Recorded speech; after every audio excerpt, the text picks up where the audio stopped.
हर हर महादेव नमस्कार। আপনারা দেখছেন পুজোর আসর ইউটিউব চ্যানেল আর আমি আপনাদের সঙ্গে আছি ইউটিউবের একমাত্র ঠাকুরমশাই দেবজিৎ চক্রবর্তী। আজকে এই ভিডিওতে আলোচনা করব সহজে সুন্দরভাবে কিভাবে ষোলশ দান বিধি সাধ্যকর্মে সাজাতে হয়। তবে দেরি না করে আজকের ভিডিও শুরু করা যাক।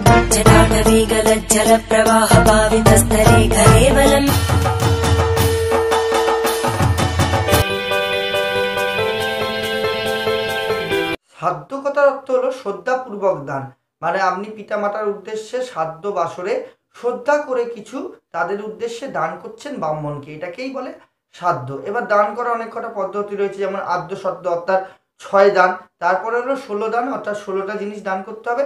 এর উপরে হচ্ছে বৃহৎসর্গবিধি, তার উপরে হচ্ছে দান সাগর। বৃহৎসর্গবিধি দান সাগর একটু কঠিনতম, অনেক কিছু লাগে। আর আদ্য সাধ্য 6খানা দান অল্প জিনিস, এবং 16 দানটা মানে খুব বড়ও না এবং খুব ছোটও না, কিন্তু খুব গুরুত্বপূর্ণ। আমরাও বেশি জোর দিই 16 দানের উপরে, কারণ 16 দানটা একটি গুরুত্বপূর্ণ দান। 16 দানে একটি স্তবের মধ্যে, একটি মন্ত্রের মধ্যে পুরোপুরি বিষয়টা লেখা আছে, সেটা একটু পড়ে শোনাই, তাহলে বুঝতে পারবেন 16 দানে কি কি দান করতে হয়। শেষটা হলো ভূমাসনং জলনং বস্ত প্রদীপান্নং তথা পরমং তাম্লুল ছত্রা গন্ধা চ মাল্লাং ফলমত পরমং সজ্জা চ পাদুকা গর্বং কাঞ্চন রজত তথা। এটাই হলো 16 দানের পুরো এই বিষয়টার মধ্যে, এই কথাটির মধ্যে, এই মন্ত্রটার মধ্যে লুকিয়ে আছে। তাহলে আরেকবার পড়ি এবং বুঝতে পারবো যে কি কি দান করতে হয় 16 দানে।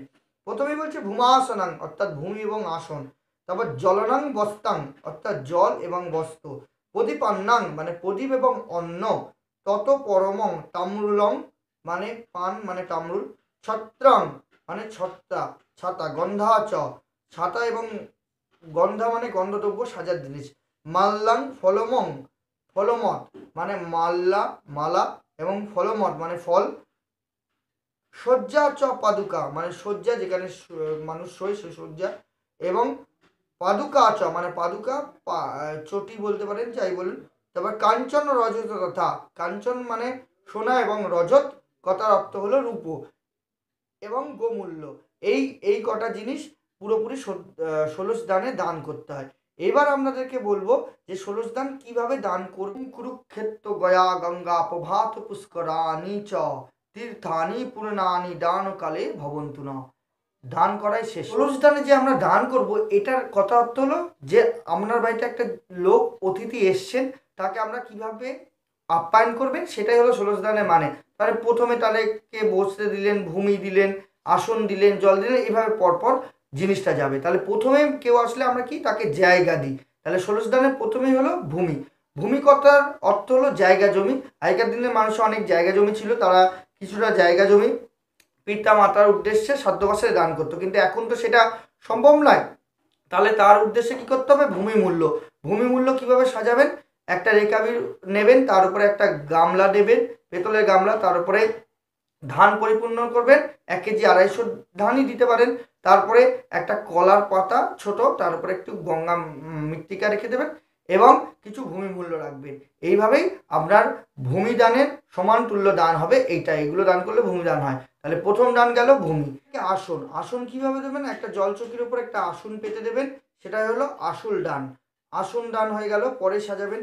এবার আসন দানের পরে যেটা আপনাদেরকে করতে হবে সেটা হলো জল দান। জল কি করে দান করবেন, একটা রেকাবির উপরে একটা কলসি রাখবেন, সেই কলসির মধ্যে একটা আমের পল্লব দেবেন এবং কলসিটা জল পূর্ণ করে দেবেন। এটা হলো জল দান হয়ে গেল। জল দানের পরে যেটা সাজাবেন সেটা হলো প্রদীপ দান, বস্ত্র দান। বস্ত্র দান কি করবে, একটা থালার উপরে একটা বস্ত্র রেখে দেবেন, মানে মৃত ব্যক্তির একটা কাপড় রেখে দেবেন, এটা হয়ে গেল বস্ত্রদান। বস্ত্রদানের পরে আপনাকে যেটা করতে হবে সেটা হলো প্রদীপ দান। একটা রেকাবির উপরে একটা পেতলের প্রদীপ রেখে দেবেন, প্রদীপ দান।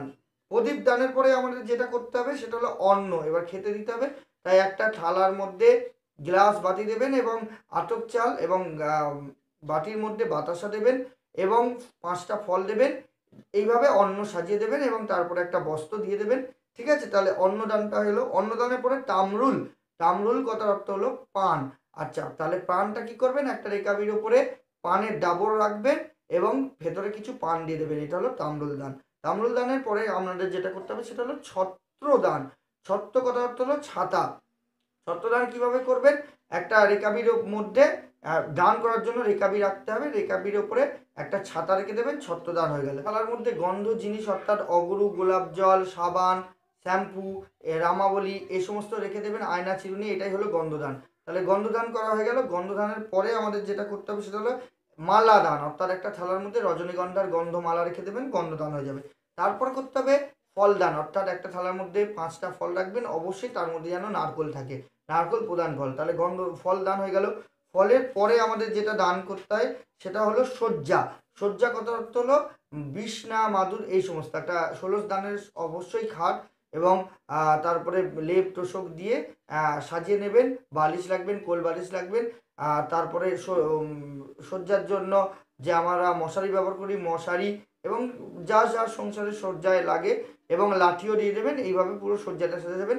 সেই সজ্জা সাজানো হয়ে গেল, আমরা দেখতেও পাচ্ছেন। সজ্জার পরেই আমরা চলে আসব হলো সজ্জার পরে পাদুকা। একটা থালার মধ্যে হাওয়াই চটি বা চামড়ার চটি যা খুশি রেখে দেবেন, সেটা হলো পাদুকা দান। পাদুকা দানের পরে আমাদের যেটা হবে সেটা হলো গোদান, অর্থাৎ গোমূল্য। গরু তো সম্ভব নয়, গোমূল্য রাখবেন, গোদান হয়ে গেল। এরপরে সেটা হবে স্বর্ণদান। সেটা একটা রেখাবির মধ্যে সোনার একটু টুকরো বা সোনার কিছু জিনিস দান করতে হতে পারে, এবং তারপরেরটাই হলো আরেকটা রেখাবির মধ্যে একটু রূপো দান করবেন। এটা হলো সোনা এবং রূপো দান হয়ে গেল। এইভাবে মোট 16খানা জিনিস আপনি দান করলেন। এবার প্রত্যেকটার জন্য বুদ্ধি চালাতে হবে। কি করতে হবে, কলার পেটোর মধ্যে আটক চাল দিয়ে তারপরে পান, কলা, সুপুরি, ঠিক আছে, ব্রাহ্মণ হলে পৈতে দেবেন, ঠিক আছে, বাতাসা, এবং তারপরে বস্ত্র দেবেন এবং গামছা দিয়ে সুন্দর করে সাজিয়ে দেবেন এবং ফুল দিয়ে সাজিয়ে দেবেন। এই হলো পুরো 16 দান। এইগুলো 16 দান জিনিসগুলো সাজাতে হবে একটা পাতন বস্ত্র, অর্থাৎ সাদা বস্ত্রের উপরে। এইভাবেই 16 দান সাজান, কোনো অসুবিধা নেই, ভালোভাবে সাজানো হয়ে যাবে। আমার ভিডিও যদি ভালো লাগে তাই লাইক, কমেন্ট, শেয়ার অবশ্যই করবেন এবং সাবস্ক্রাইব করুন, কারণ আমি এরকম ভিডিও আরও নিয়ে আসি। আজকের মতো নমস্কার।